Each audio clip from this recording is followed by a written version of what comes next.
Gobierno hicimos la aprobación de las subvenciones de fiestas tradicionales y actividades socioculturales, 130.000 euros del año 2021, de este año, para la participación de la ciudadanía, para fortalecer tejido asociativo y valores sociales y culturales.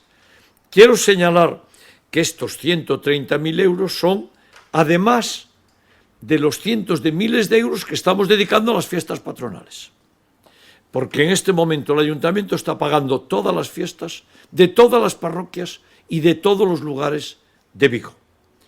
¿Por qué? Pues porque queremos que esa parte de fiestas de este año se siguiera celebrando con protocolos COVID y sabiendo que no era posible que las comisiones recaudaran sus propios recursos en condiciones COVID.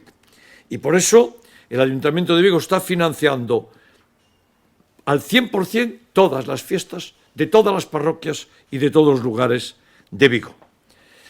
Bueno, también resolvimos las subvenciones a entidades deportivas de deporte femenino. Son 45.000 euros que se reparten entre los 77 clubes deportivos que apuestan por deporte femenino.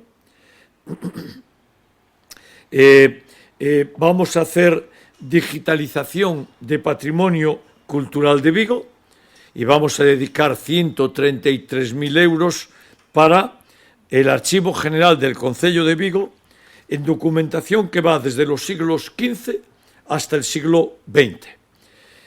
Y eso incluye el antiguo Concello de Bouzas en sus propios archivos, ahora parte de la ciudad de Vigo.